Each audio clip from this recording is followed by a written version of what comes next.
The Dallas Cowboys defeat the New York Giants in week 3. What does that mean for the long-term outlook for the Dallas Cowboys? All that and more in this episode of the Locked On Cowboys podcast. You are Locked On Cowboys, your daily Dallas Cowboys podcast. Part of the Locked On Podcast Network, your team every day. Locked On Cowboys. Locked On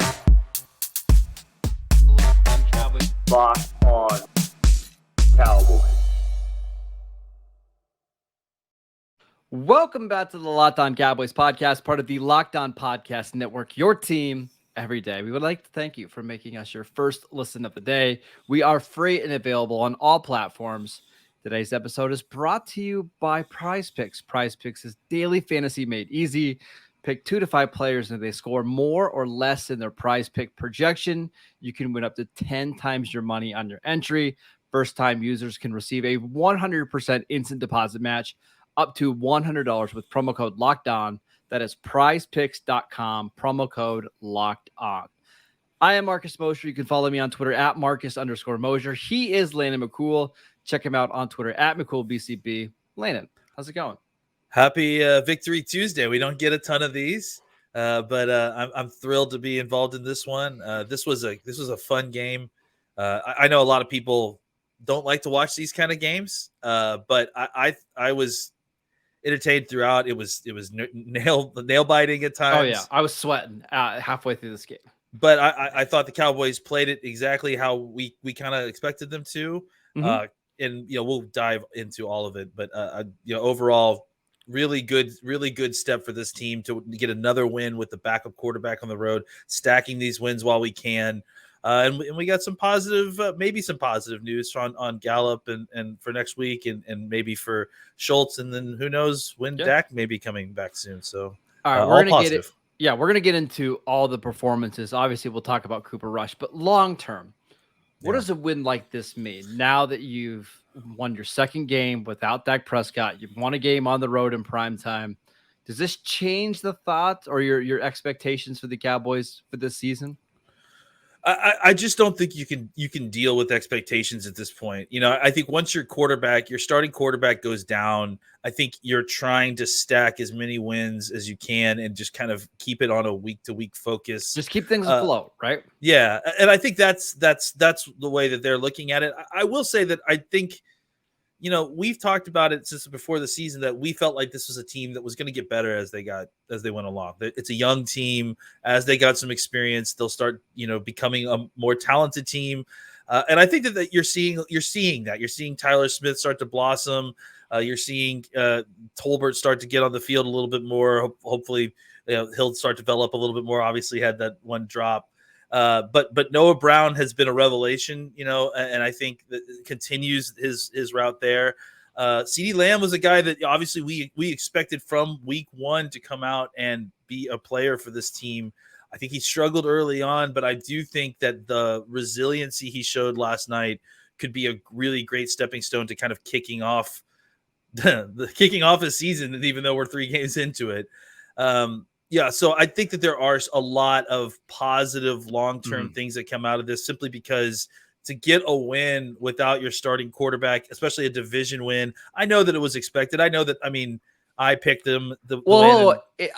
I don't think it was expected. Dallas wasn't even favored in this game. I know that we can talk about that too, but I sat there. I was sitting there like listening to the pregame stuff and like hearing all those folks talk about like, oh, we're picking the Giants, and I was shocked, man. I honestly, like, if you go back and watch the Giants these first 2 games, like there was nothing about that team that made you feel like they should necessarily be favored against the Cowboys, even with the backup quarterback. So, I mean, maybe I'm holding the Cowboys to a higher standard than I should with the backup quarterback, but I felt like the Cowboys were the more talented team.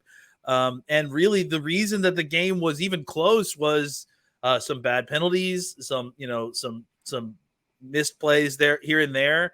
But it felt like the dam was going to break the Cowboys' way more than it did the Giants outside of, one Saquon Barkley, scamper to the end zone. A couple of things really quickly, just on this long-term kind of thing about the Cowboys. You mentioned the youth.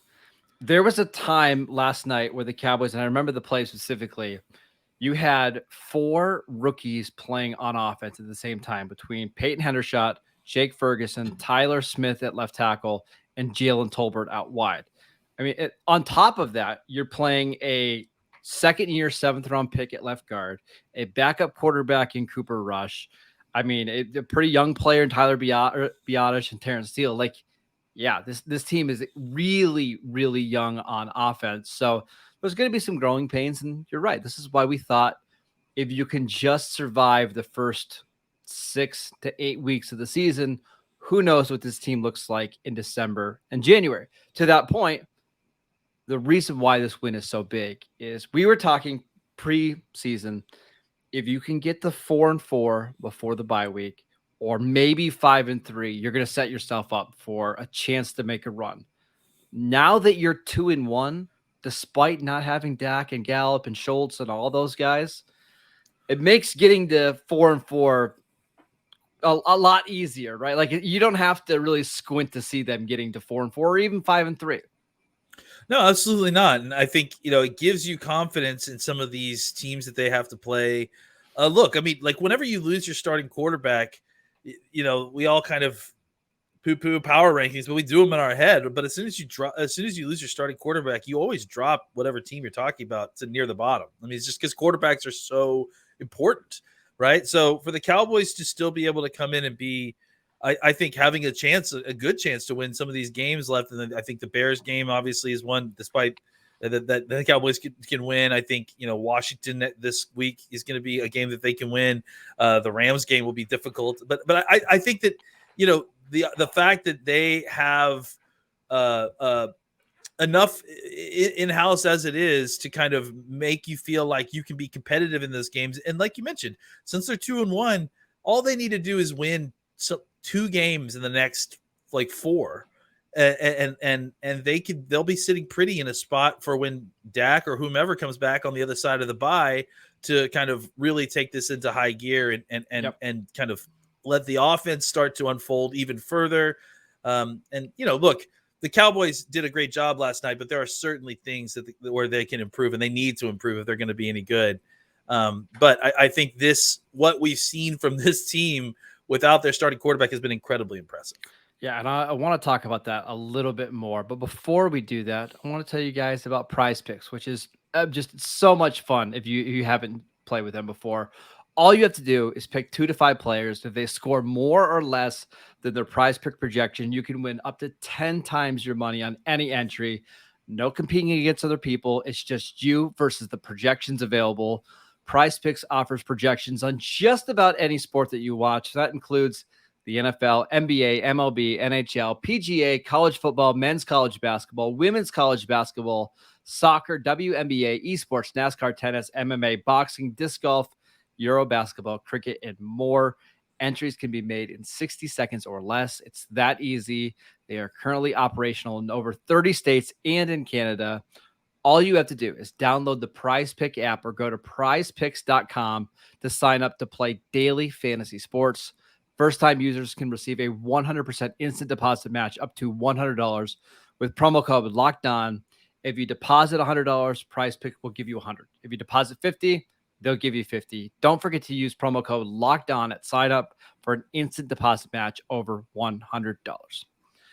All right, let's talk about Cooper Rush. But before we do that, because I feel like this is getting lost in the whole thing, I thought Mike McCarthy and Kellen Moore called an amazing game on Monday night, and I thought they were great against the Bengals.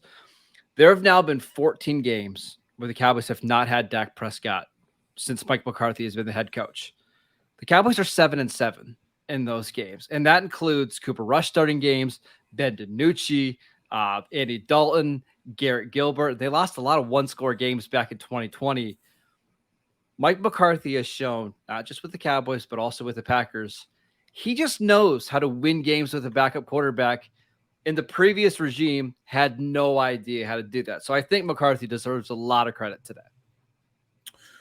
Yeah, I mean, I think Mike, has a real understanding on the concept of paths to victory, right? Like the idea of having multiple ways to win a game and understanding those different paths and adjusting as needed depending on the personnel that's out there. That record is incredibly impressive.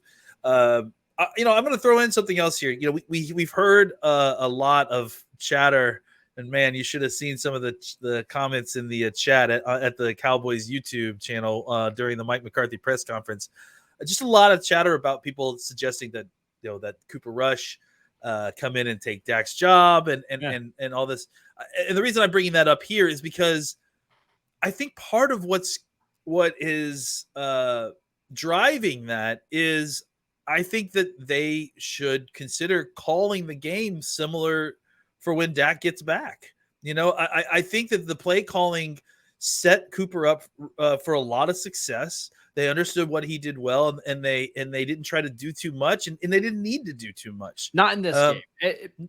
Things are going to change when they play some better defenses. Sure. But in games like this, you don't need to be too exotic, right? Well, and I think that what I mean more than anything is that I think that Dak, the one thing that Dak could take from this whole situation is to look at exactly what the Cowboys did early in these last two games and see where they were having early success in a way that when he's in there that they haven't recently. So whether that's changing up the play sheet for the first 15 plays, the game script, whether that's just, overall kind of simplifying things a little bit early on and then building towards, more complex stuff, that's fine. I just think that there is something to the idea that hey, Kellen Moore and Mike McCarthy have done such a really good job of setting the offense up to just get easy first downs, just to kind of complete a couple things, continue the drives, and set Cooper up with success. And then beyond that too, to give Cooper credit, he's executed excellently. I mean, I think he played much better game even than he did last week. But I think it's McCarthy and Moore both deserve a lot of credit for their ability to handle a lot of different things. I mean, it wasn't even just Cooper Rush. You think about they were rotating in Jason Peters. Mm-hmm. They got no Schultz last minute, so that means they're starting two rookie tight ends, and they played a ton and they played well. So just kind of everything from play calling to understanding your personnel. They did a really good job of setting up their offense with not a ton of firepower at this point to be able to be efficient enough to keep them in the game and win the game. Yeah, I thought Cooper Rush played as good as or as well as you can expect a backup quarterback to play. Yeah. Like he was confident in his reads. He was throwing the ball accurately. He was giving his receivers a chance, and they didn't always deliver, but he was giving them a chance. I thought he was really good. I want to talk about CeeDee Lamb because if you were on Twitter at all during the Monday night game, it felt like we were at the point where Cowboys Nation was just about ready to turn on CeeDee Lamb. And I get it, right? Like when you're playing a really close, game like this on the road against a division rival, you can't throw away points. And that's basically what CeeDee Lamb did on that drop, right? He catches that pass. The Cowboys are inside the 20-yard line. He might have even scored. Instead, they're punting. But the reason why you should stay patient and believe and keep trusting guys like CeeDee Lamb is because of what they can eventually do later in games. They can overcome stuff. I thought CeeDee's drive late in the fourth or early in the fourth quarter was maybe the best I've ever seen him play. I'll just go through it really quickly. So the Giants are up 13 to, they tied the game. It's 13-13, right? CeeDee Lamb catches 4 passes on that drive. He starts with a 17-yard dig route. He catches a pass on 4th and 4 to give the Cowboys a first down. Then he gets a 26-yard gain to put the Cowboys down to the 1-yard line. And then he catches the touchdown. Those are the type of drives that elite receivers make. And he did it last night. So I know it was so bad in the first half, but he certainly redeemed himself in the second half. Yeah, and let's not just simply walk past that 4th and 4. The 4th and 4 catch was basically the ball game as far as I'm concerned. Yeah. It was the biggest play of the game. When he caught that and converted that, you felt like, okay, the offense has got this. They had just scored their first touchdown on the previous drive. You felt like they were starting to get it together. They convert that 4th down. I think maybe a play or 2 plays later, they give the big toss to Lamb where he was able to muscle his way down to the 1. And then, if I can, just really quickly, the fade touchdown. Unbelievable. Absolute mastery. I mean, I tweeted about it earlier. Des Bryant used kill folks just by being able to out jump and out muscle everyone on that route. CeeDee Lamb with just 1 yard was able to create separation with his feet at the line of scrimmage with an incredible release, was able to keep balance and keep separation with his hands as he got into the end zone, and then not only secure the snag, like get the ball with one hand, but bring it into his chest, secure it against his body, all before he hit the ground, so there would be no doubt that it was a catch, and also doing all that while getting both feet in bounds, all in one smooth motion. CeeDee Lamb has the ability with that level of just ultra smoothness and just like absurd technique to kind of pull things off like that, where there's not a ton of room to operate, but he suddenly, with 1 yard, was able to create separation, pull in the ball, keep his feet in bounds, and score the touchdown. That's, again, to your point, that's why you keep at it. That's why you wait for CeeDee Lamb to wake up, because once he does, he's an absolute monster. And I one of my best friends is a huge OU fan. I'll just real quick, after that second drop, not after the big one, but after the other one that happened to the tip pass, like I think I don't know if you count it as a drop, but one he probably needs to catch. Probably. It wouldn't have been a first down, but no, he got his hands on it, and just having it happen just after that, it was just like, one of my best friends went to OU, and he texted me right after that. He's like, I'm finding it harder and harder to defend the CeeDee Lamb, because he's also a Cowboys fan, right?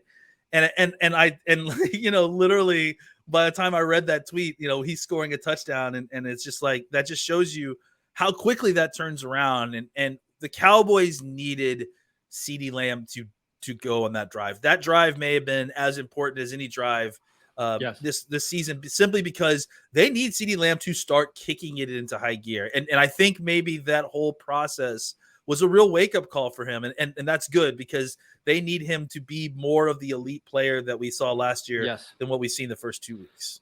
I think that was the worst half I've ever seen CeeDee Lamb play in the first half. But it might have been. It came to a head, right? Like it just feels like the last 2 games came to a head with him. And it's just like it's like he finally woke himself up from a deep sleep or something. It's going to sound weird. That was the worst half I've ever seen him play, but that might have been the best game he's ever played in the NFL, just because of how much they needed him to be great in the second half. And he was, and every time they targeted him, he made a big play. I mean, the touchdown was incredible, but maybe my favorite part of that drive on the 26-yard gain where he put it down to the 1 yard line, he didn't tiptoe out of bounds. He didn't try to cut back upfield. He put his head right into the middle of the defender's chest. It almost scored the touchdown there. It's like, hey, I'm going to get this as close as I can. That's the CeeDee Lamb the Cowboys need to see more consistently. And if he can continue to put drives together like that, the offense is going to be just fine. Yeah, absolutely. All right, let's talk about the defense, because I have some mixed feelings on the defense. I'll just give you the floor. What did you think about the defense here in week 3? It was good. I think it was up and down a little bit. I mean, obviously they limited under 20 points. I mean, again, maybe my expectation level was too high, but that's what I expected. Exactly. See, that's the thing. That's exactly what my thoughts were. It's like, man, the Giants are moving the ball up and down the field. I think they ended up having 335 yards. But we're at to the point with the Cowboys defense where, hey, if you give up 16 points and, they have 300 and something yards, we feel a little bit disappointed, because that's how talented they are. Well, I'll tell you this much. The pass rush part was, I mean, going back to what I was saying, this is why I was shocked that everyone was picking the Giants, to be honest, because I just felt like there was no way they were going to be able to throw the ball consistently enough to win, right? Because of the pass rush the Cowboys were providing, because how terrible the Giants have been at rushing the passer. I mean, stopping the pass rush. What did we say on Monday morning when I said the only way that I thought they could get the ball going, the only way that the Giants offense could get going, is if Daniel Jones sneaks out the front of the pocket, or if they get penalties after hitting Daniel Jones after sneaking out of the pocket. And lo and behold, outside of one Saquon Barkley run where he broke it loose, that was the majority of their offense, was Daniel Jones running with the football, trying to escape pressure. He got hit like I lost count of what lost track what the count is. He got hit numerous times, was on his back constantly, was under duress, having to throw the ball with defenders in his face, was sacked multiple times. We will get to D-Law, I am sure. But I think that, just that's what I expected. What I didn't expect was that they would continue to kind of give up some yardage here and there. I thought that it would be even more lockdown than it was. I'm certainly not disappointed. The Cowboys defense ultimately played great, but they also left some opportunities on the field. There were at least another 2 interceptions that they probably dropped. Just they got off. There were times when they should have been off the field, and Jordan Lewis gets a holding penalty. Just things like that. I hold the defense to a high standard, so I guess that's why I'm not, just gushing necessarily, but I think that pass rush that everyone else seemed shocked about was my baseline expectation for what I thought this defense should be doing to that offensive line. The Cowboys had 35 pressures in this game. That is more. That's still a lot. That is more than the Rams and the Saints have had all season long. I mean, it's incredible. I mean, the pass rush was awesome. It's just they got 1 turnover. It's whatever. It felt like the Cowboys were struggling to get to 3rd and long. And whenever they got to 3rd and long, they were typically pretty good if they didn't commit a penalty. But yeah, we're just at a point now with this defense where, hey, if they're giving up more than 17 points a game, we're disgusted because we know they can be better. We know that they can hold teams to fewer points than that. We know that they are basically unstoppable when they get to 3rd and long. Defense is really, really good, Landon. Really good. It is. It's a defense that, they don't seem to care what you do on your side of the 50. They're like, okay, wake us up when you get past the shield. Yeah. Once you get past the shield, you're not going anywhere. They're going to destroy your run scheme. They're going to make you get into a bad 3rd and long situation, probably somewhere on the Cowboys 30 or 40 yard line. And they're going to force you into a 3rd down situation. And then in third and 4 or more plus, you're going to have to deal with Armstrong. You're going to have to deal with Parsons. You're going to have to deal with D-Law. You're going to have to deal with Fowler. Yep. And they're going to all be coming and twisting and stunning and from every different direction. And good luck, man. Obviously the Giants certainly needed it, and it didn't work out so well for them. I will say the one spot of this defense that has me a little bit concerned, and they could definitely improve on, is the linebacker position. I thought this was probably the worst game I've seen from Leighton Vander Esch and Anthony Barr. And this is a game where you miss Jaron Kearse, right? Because Donovan Wilson made a couple big splash plays in this game, but he also missed some pretty big tackles. He had a tough penalty. I think if you have Jaron Kearse in this game, you're probably not playing Barr and Vander Esch together as much. You probably don't have to play Parsons as much as an off-the-ball linebacker. I think if they clean up that linebacker spot, you see them be a significantly better defense. Yeah, maybe even they instead of Wilson, they use Kearse as a spy on Jones in the second half. I think that's possible. Yeah, he's a much more sound tackler than Wilson is, but Wilson gives you the splash plays, which Dan Quinn loves, obviously. Yeah, obviously, and I think that's the thing, right? It's just that you're so lucky to have options here. I mean, you're so lucky that you don't have Kearse, and so it means you got to play more Donovan Wilson, who is not just some guy that can play backup safety, but is a guy who, I mean, he's going to give up some plays. He may miss a tackle here or two, but he's also creating plays. He's also sacking the quarterback for an 11-yard loss. He's making tackles for loss on run games. He's there in coverage. So, the Cowboys' depth on defense right now is shocking. It's really, really, they're coming in waves. I mean, John Owning during the broadcast at one point was like, why is the second line defense in there with, I think it was 5 minutes left to go in the 4th quarter? And my thought process was at the time, this may not be the last drive for the Giants, right? So maybe they're saving that last rush, and then we were up by 10 at that point. I think they were saving it for the next drive in case they needed them. But meanwhile, what ended up happening is that Armstrong ends up getting in there and sacking him. I think they ended up calling it back. That was the Jordan Lewis hold, if I'm not mistaken. But, the backup guys were getting in there and doing their thing too. So, I agree. The linebackers, I think, just being a little bit shorthanded this week, not having Gifford and having Cox in there a little bit, maybe they were a little bit judicious about when they were rotating him in a little bit. But I thought that overall the defense played really well. Anthony Barr was real up and down at times. I think that's just going to be a thing that may happen just because he's an older player. But I do think that overall the Cowboys defense, played well, not just up front. I mean, not just the top line guys, but with the second and third line as well. Yeah, I thought they are absolutely incredible. Really quickly on Micah Parsons, since pretty clearly he wasn't 100% in this game. Yeah. In fact, this was his lowest graded game since week 8 against the Vikings last year. Just to show you where we're at with Micah Parsons right now, he finished the game with 6 pressures, 4 quarterback hits, and 3 hurries, and he had an off game. The standard, the expectation, it's very high there, and it should be. He's shown you that he can put up with it. That's incredible, though. Just awesome. We should also just talk about Lawrence for a minute before I was just going to say. Yeah, because it would be a shame not to. This is the best game I've ever seen Demarcus Lawrence play, and I'm not sure that it's all that close. He was a game wrecker in this one. The Giants couldn't block him. He finished the game with 7 pressures, 3 sacks, a bunch of hurries and hits, I think 5 stops, run stops, and he played 39 snaps. I think he was the best player on the field last night. Yeah. I mean, unbelievable.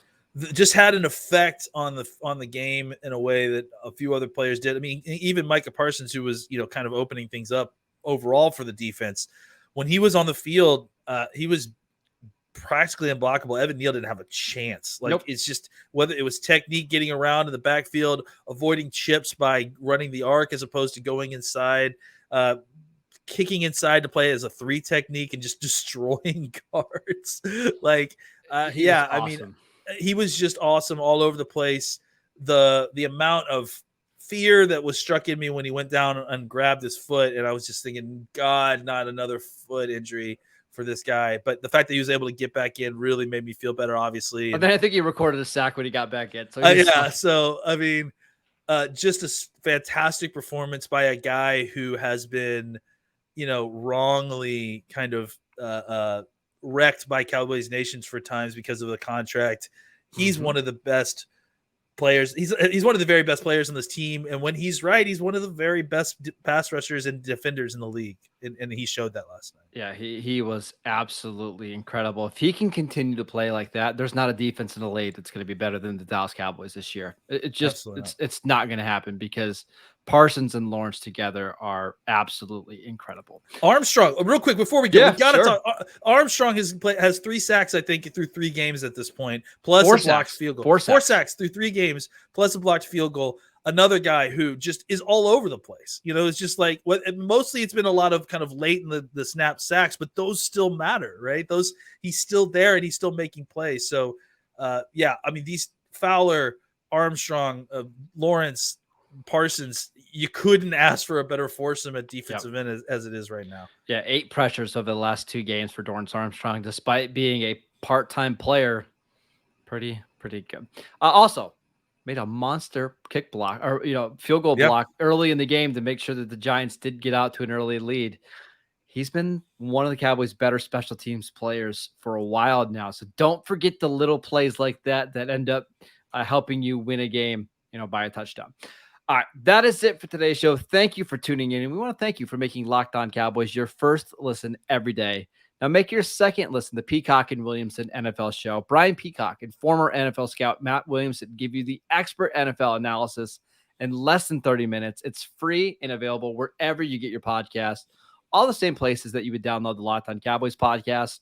We'll be back on Wednesday to break down some of the film, give away some notes. Well, I'm sure we'll talk about the offensive line. We'll talk about Jason Peters at left guard that we didn't even get to talk about today. Terrence Steele at right tackle, who I thought was incredible. Unbelievable. So, make sure you guys come back and I'll tune in for that tomorrow.